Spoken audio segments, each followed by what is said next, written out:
This is the story of a man named Stanley.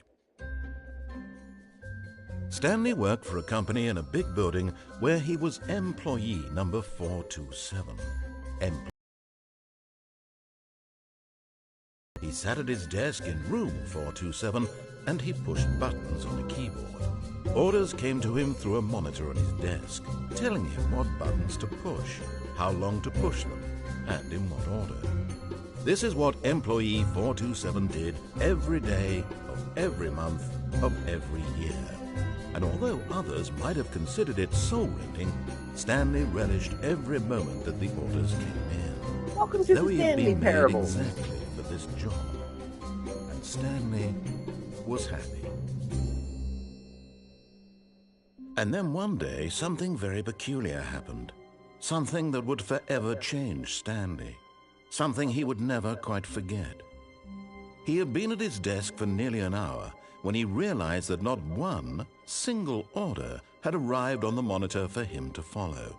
No one had showed up to give him instructions, call a meeting, or even say hi. Never in all his years at the company had this happened, this complete isolation. Something was very clearly wrong. Shocked, frozen solid, Stanley found himself unable to move for the longest time. But as he came to his wits and regained his senses, he got up from his desk and stepped out of his office. Nope, I'm gonna get a first achievement.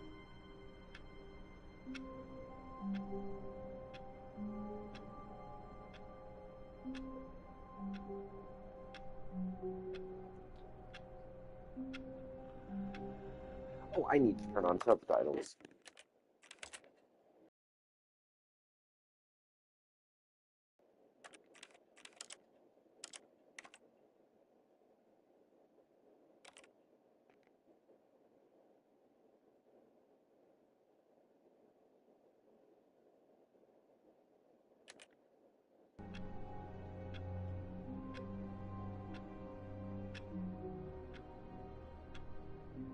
This is literally the first achievement, guys.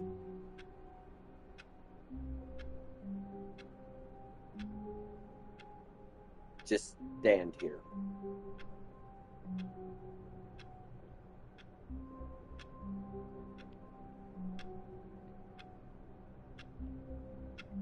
What a nice office. Where's my body?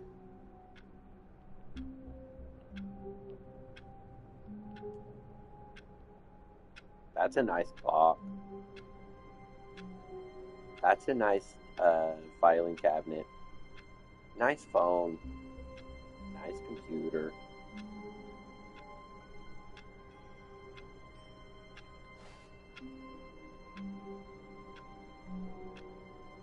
That's a nice door.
Takes a long time.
All of his co-workers were gone.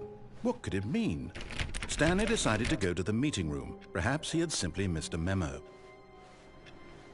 No matter how hard Stanley looked, he couldn't find a trace of his co-workers.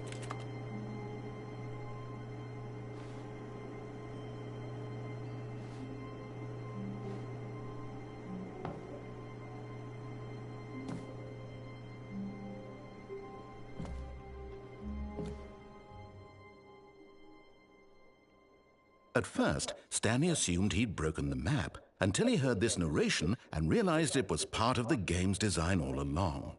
He then praised the game for its insightful and witty commentary into the nature of video game structure and its examination of structural narrative tropes. So, now that you're here, what do you think? Isn't this a fun and unique place to be? Why don't we take a minute just to drink it all in? Okay, I'm over it now. What do you think? Are you sick of this gag yet?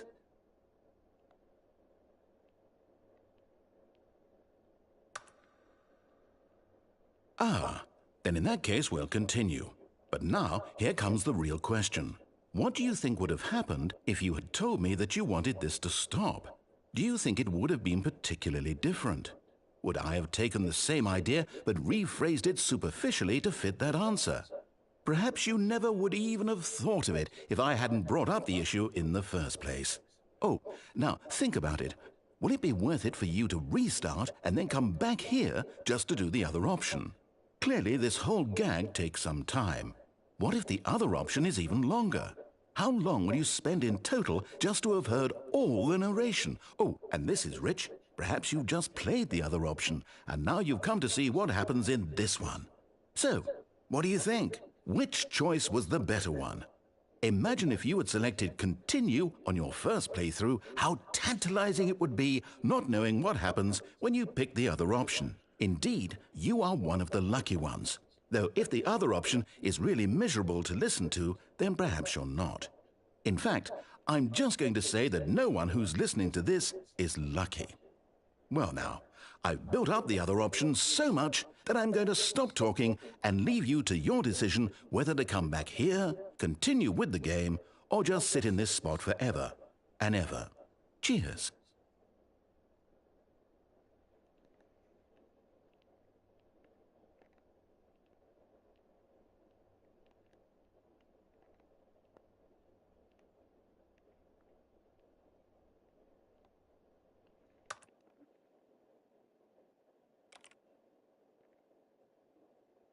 The end is never the end, is never the end, is never the end. All of his co-workers were gone. What could it mean? Stanley decided to go to the meeting room. Perhaps he had simply missed a memo. No matter how hard Stanley looked, he couldn't find a trace of his co-workers.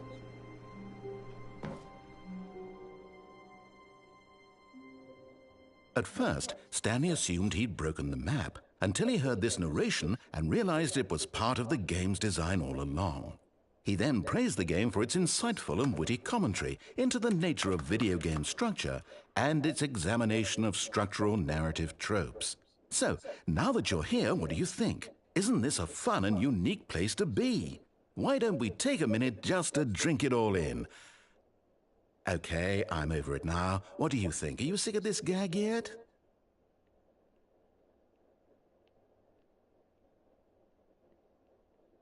Well, I don't know how to say this politely, but you could literally just restart the game any old time you want, like right now. You could have done it just then. Now would also be an appropriate time to quit. Any of these points and so many, many more, all of them are appropriate. I'm enjoying what seems to be an internal conflict going on where you are literally unable to act on your own desires to restart the game. So, just to push the envelope, I'm going to try and make this as miserable as possible and see how long you can maintain. There once was a man named Stanley, who people considered so manly. But the truth must be told, he was not very old and was quite particularly gangly. What Stanley liked most was buttons. He pushed them like some kind of glutton. He did it all day in a meaningful way, but his brain had long ceased to function. Which is why he is in this parable and lives an existence quite terrible. And if you are not strong and keep playing along, you too will become quite unbearable. Yes. You too will become quite unbearable.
All of his co-workers were gone.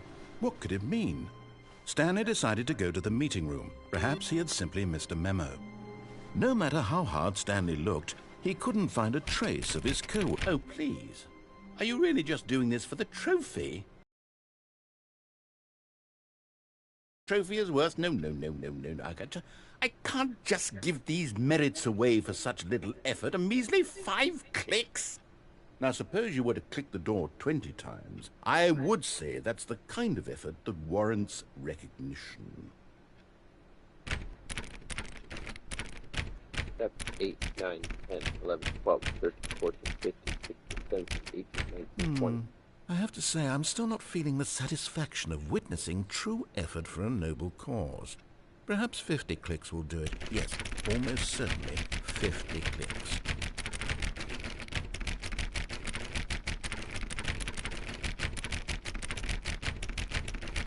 No, I'm still not feeling it. I want this trophy to have meant something. It has to be a true reward for valiant effort. I want to see some hustle, Stanley. I want to see commitment, a willingness to go all the way no matter the cost. Why don't you go put 20 clicks into door number 417?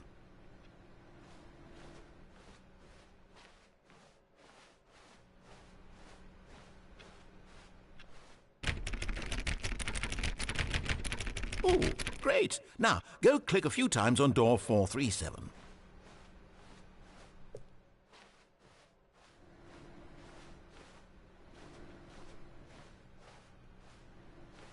Excellent. I think we're getting somewhere. Now, door 415. Let's give it 10 clicks or so.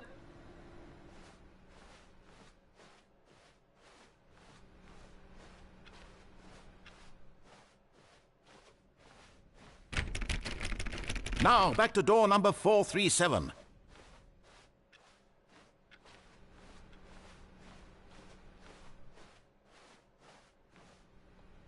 Let's see. How about you click on, well, I don't know, the copy machine? All right, back to room 417. I'm really feeling it now. I think we're getting somewhere. Okay, now go climb on employee 419's desk.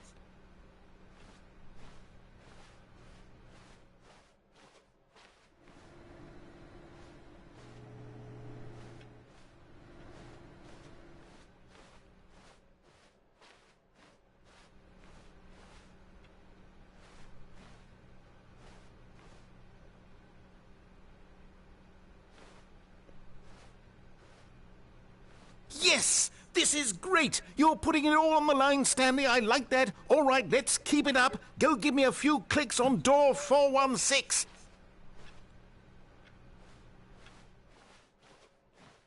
We've almost got it! Now the copy machine, do that one again!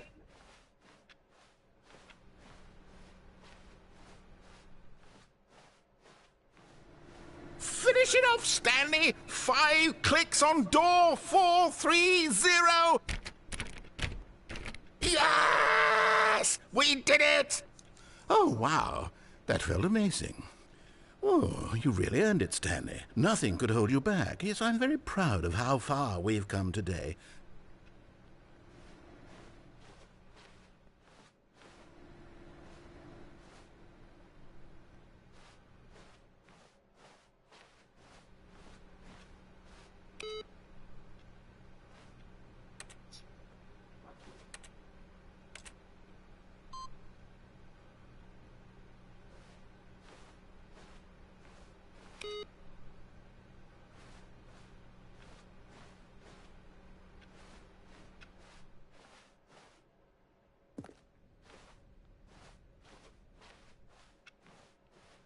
Let's go pause it.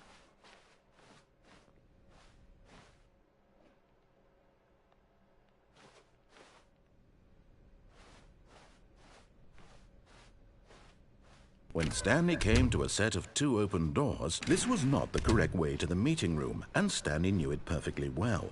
Perhaps he wanted to stop by the employee lounge first, just to admire it. Ah, yes, truly a room worth admiring. But eager to get back to business, Stanley took the first open door on his left.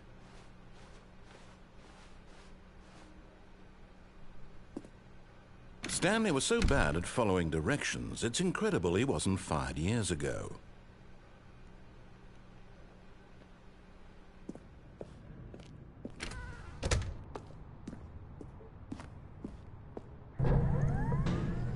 But in his eagerness to prove that he is in control of the story and no one gets to tell him what to do, Stanley leapt from the platform and plunged to his death. Good job, Stanley. Everyone thinks you are very powerful.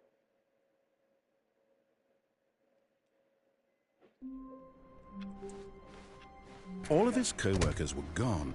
What could it mean? Stanley decided to go to the meeting room. Perhaps he had simply missed a memo.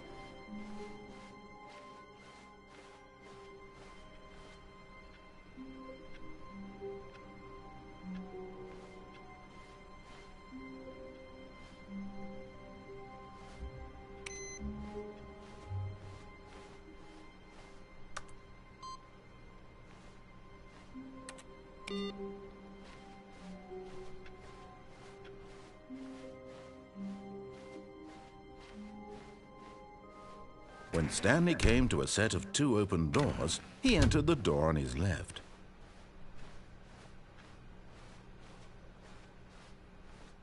Yet there was not a single person here either.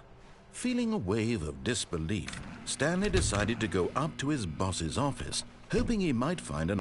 Stanley stepped into the broom closet, but there was nothing here, so he turned around and got back on track.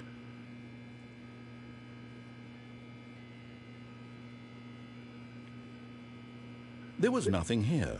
No choice to make, no path to follow, just an empty broom closet. No reason to still be here.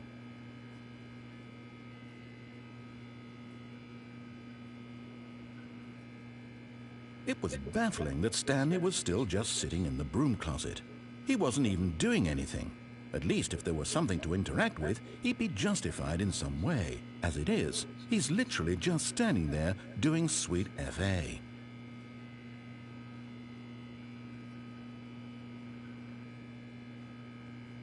Are you really still in the broom closet?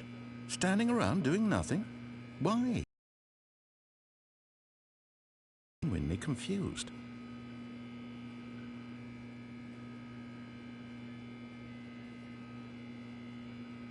You do realize there's no choice or anything in here, right? If I'd said Stanley walked past the broom closet, at least you would have had a reason for exploring it to find out.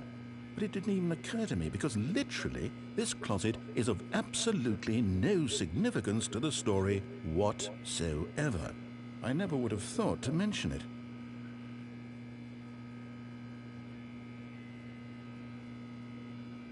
Maybe to you this is somehow its own branching path.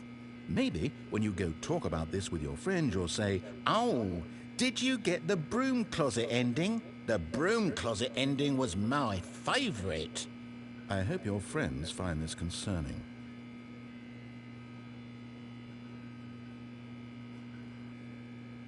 Stanley was fat and ugly and really stupid. He probably only got the job because of a family connection. That's how stupid he is. That or with drug money. Also, Stanley is addicted to drugs and hookers.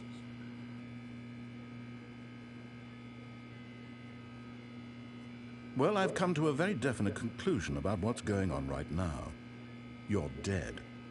You got to this broom closet, explored it a bit, and were just about to leave because there's nothing here, when a physical malady of some sort shut down your central nervous system and you collapsed in front of your screen.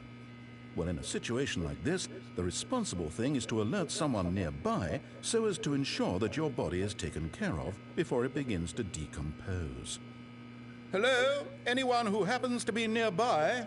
The person at this computer is dead. They have fallen prey to any number of your countless human physiological vulnerabilities. It's indicative of the long-term sustainability of your species. Please remove their corpse from the area and instruct another human to take their place, making sure they understand basic first-person video game mechanics and filling them in on the history of narrative tropes in video game is not lost on them. All right, when you've done that, just step out into the hallway.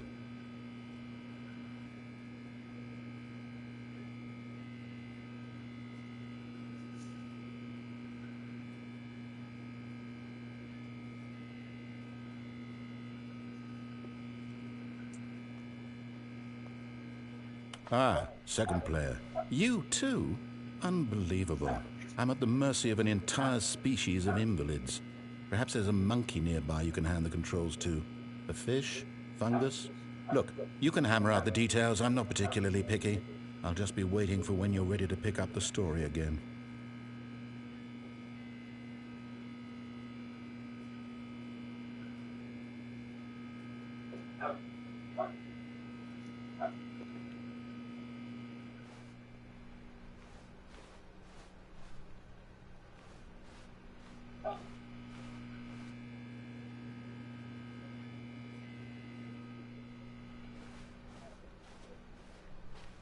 Coming to a staircase, Stanley walked upstairs to his boss's office.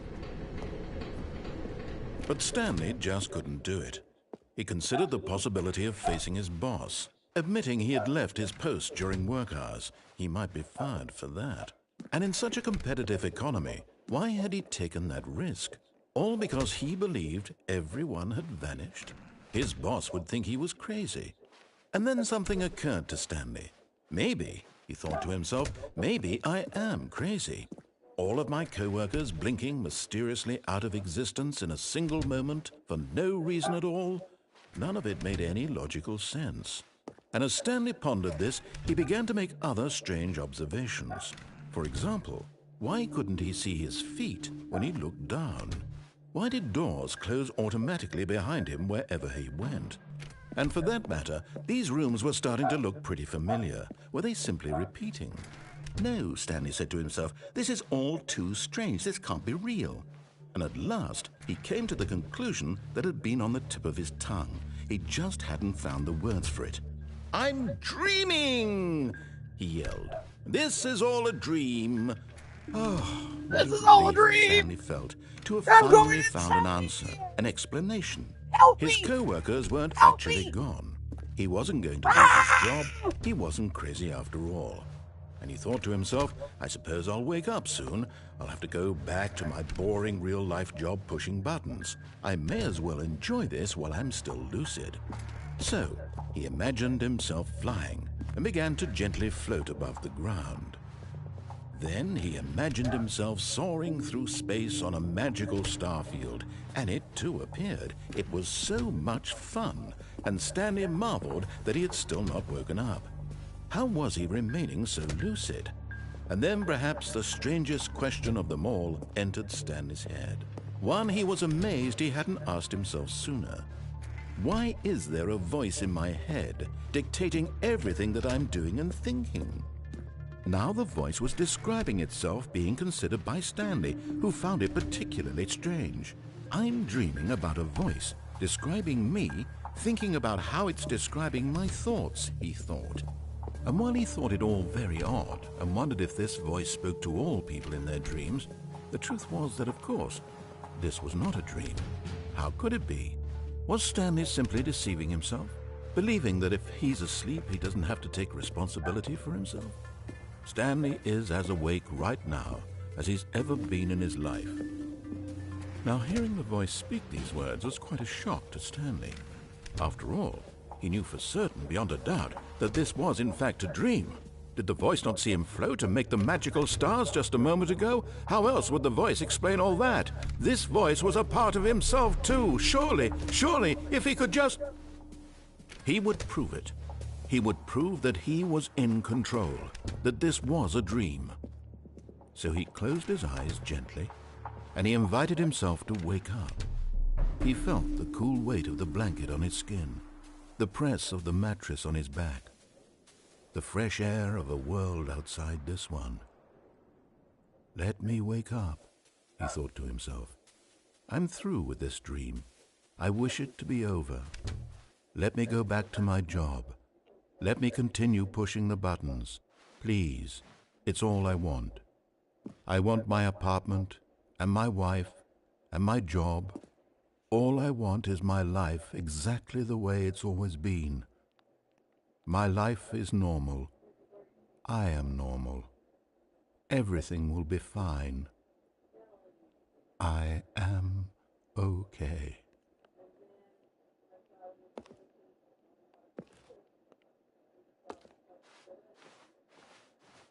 Stanley began screaming. Please, someone, wake me up. My name is Stanley. I have a boss. I have an office. I am real. Please, just someone tell me I am real. I must be real. I must be. Can anyone hear my voice? Who am I? Who am I? And everything went black.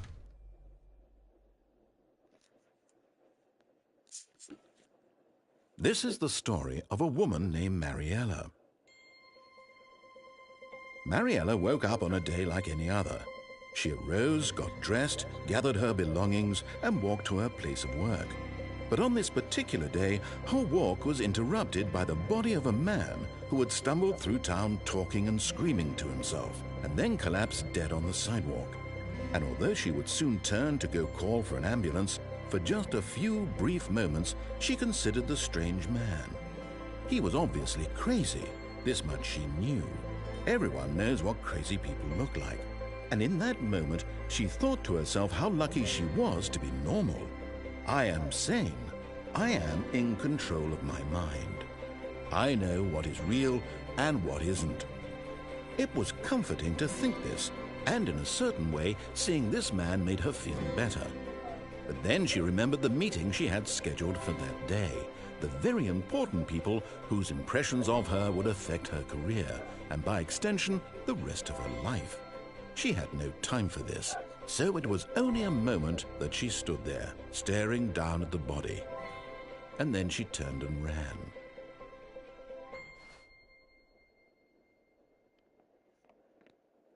The end is never the end, is never the end, is never the end. How wonderful. Stanley was alone. Finally. This is great, he thought to himself. This is what I've wanted all along. I got what I wanted.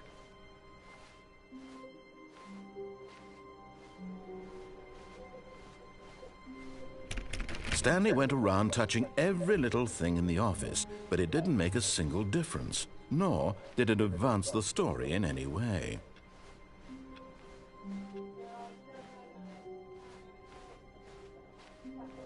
When Stanley came to a set of 2 open doors, he entered the door on his left. Yet there was not a single person here either.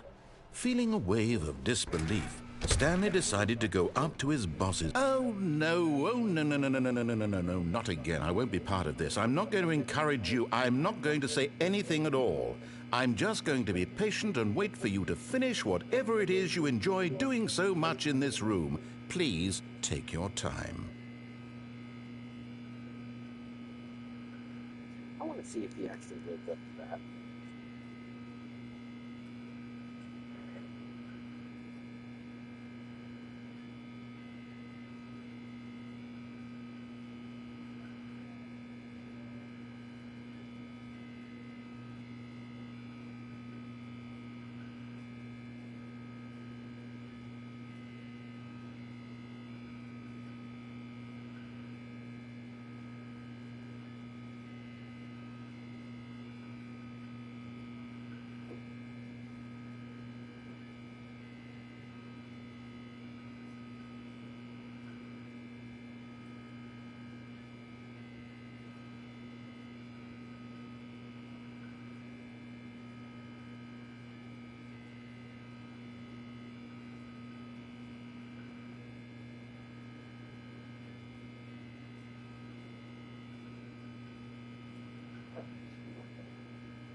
What?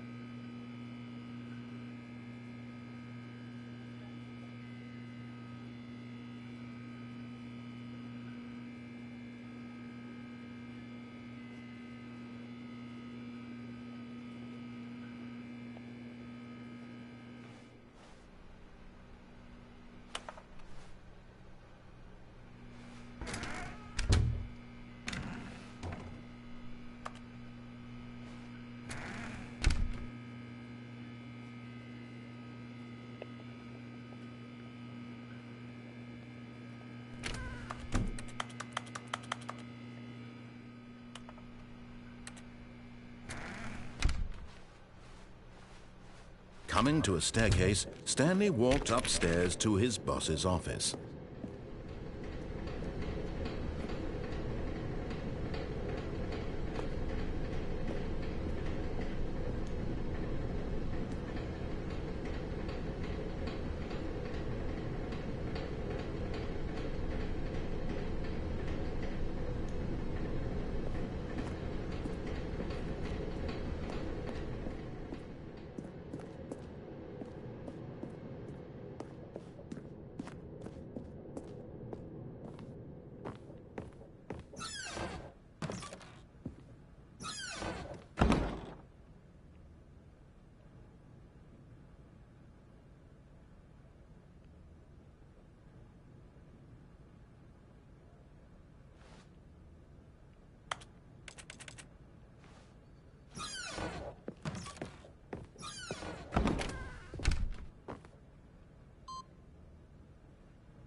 Parable's boss's office code.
The elevator's alive.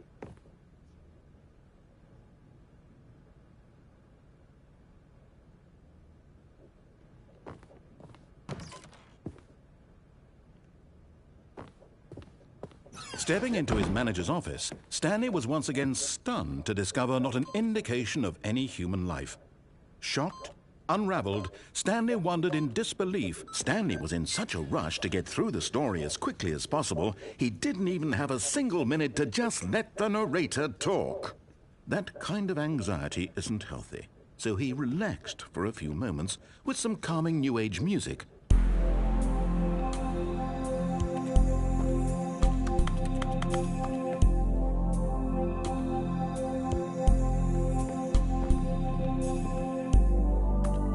Feeling soothed and rejuvenated, Stanley calmly walked forward into the opened passageway.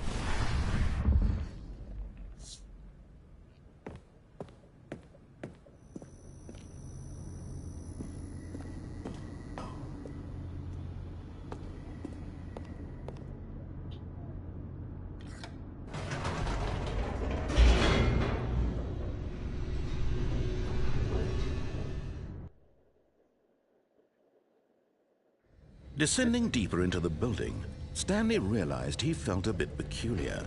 It was a stirring of emotion in his chest, as though he felt more free to think for himself, to question the nature of his job. Why did he feel this now, when for years it had never occurred to him? This question would not go unanswered for long.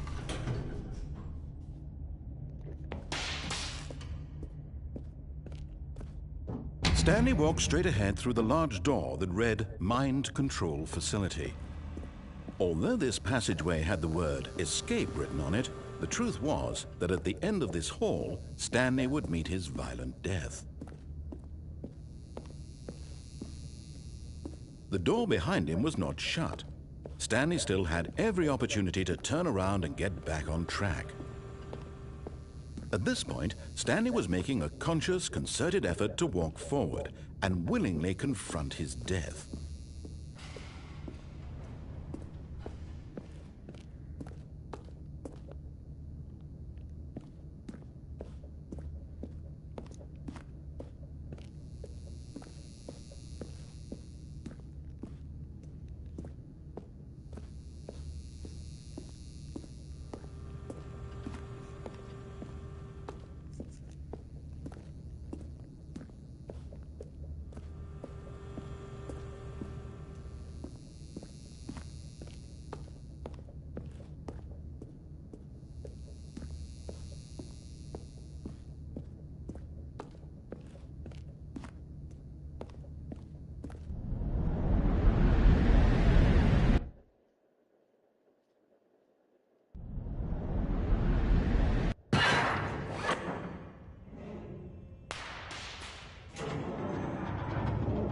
As the machine whirred into motion and Stanley was inched closer and closer to his demise, he reflected that his life had been of no consequence whatsoever.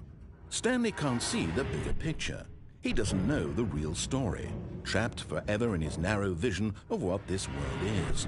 Perhaps his death was of no great loss, like plucking the eyeballs from a blind man. And so he resigned and willingly accepted this violent end to his brief and shallow life. Farewell, Stanley.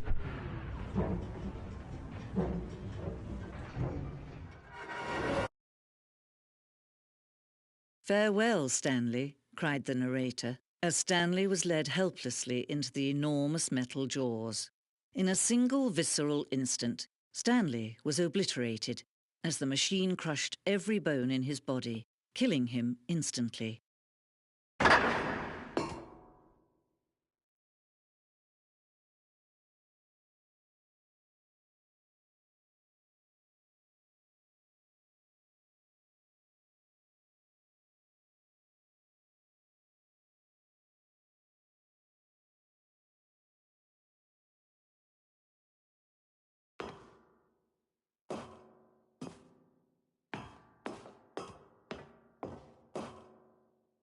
And yet it would be just a few minutes before Stanley would restart the game, back in his office, as alive as ever. What exactly did the narrator think he was going to accomplish? When every path you can walk has been created for you long in advance, death becomes meaningless, making life the same. Do you see now? Do you see that Stanley was already dead from the moment he hit start?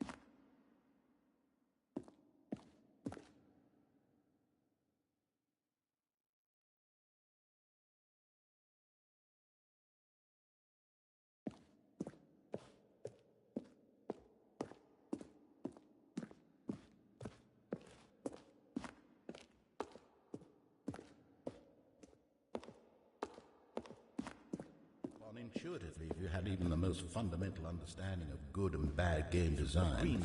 But of course, you being you, you'll probably spend the next hour trying to solve it. Here, I'm just going to make this easy on you. Then he pushed the number 8.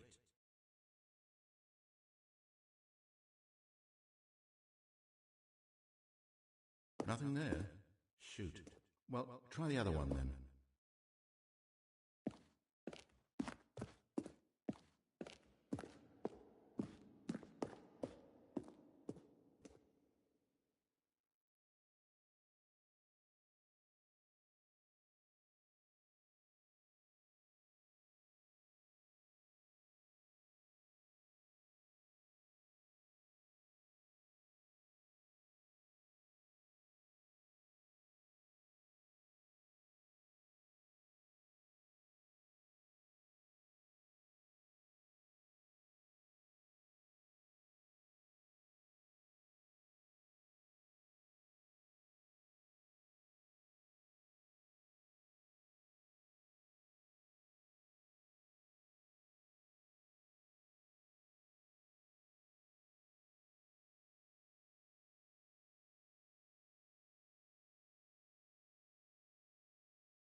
Oh, look at these two. How they wish to destroy one another.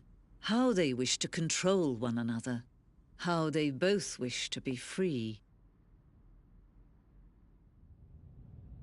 Can you see? Can you see how much they need one another? No, perhaps not. Sometimes these things cannot be seen. But listen to me. You can still save these two. You can stop the program before they both fail. Turn off your PlayStation. There's no other way to beat this game. As long as you move forward, you'll be walking someone else's path. Stop now and it'll be your only true choice. Whatever you do, choose it. Don't let time choose for you. Don't let...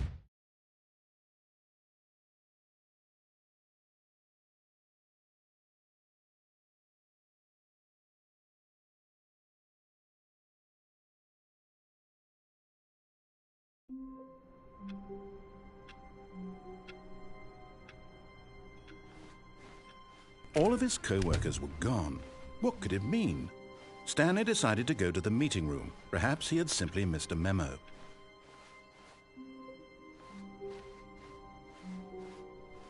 When Stanley came to a set of 2 open doors, he entered the door on his left.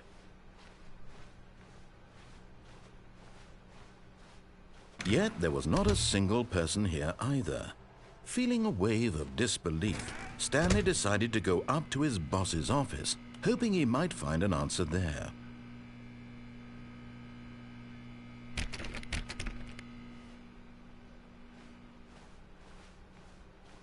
Coming to a staircase, Stanley walked upstairs to his boss's office.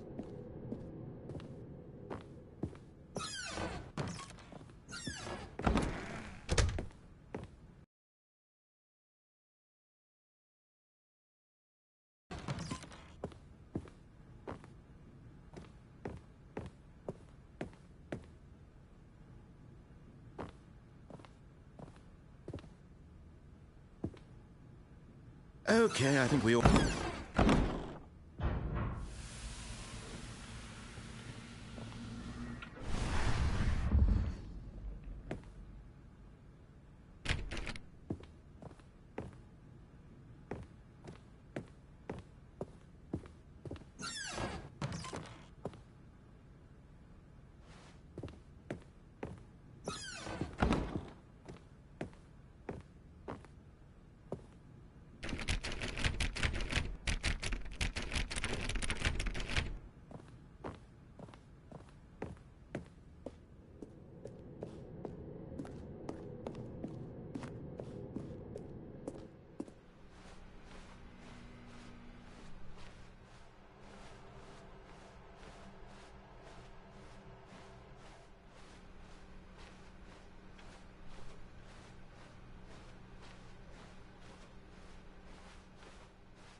All of his co-workers were gone.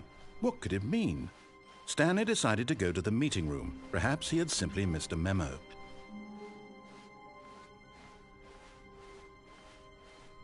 When Stanley came to a set of 2 open doors, he entered the door on his left.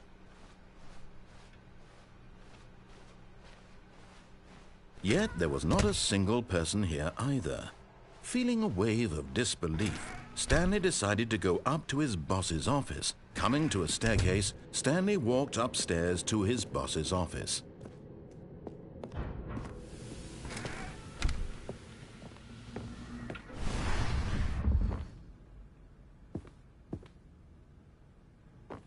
Here's the door.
All of his co-workers were gone.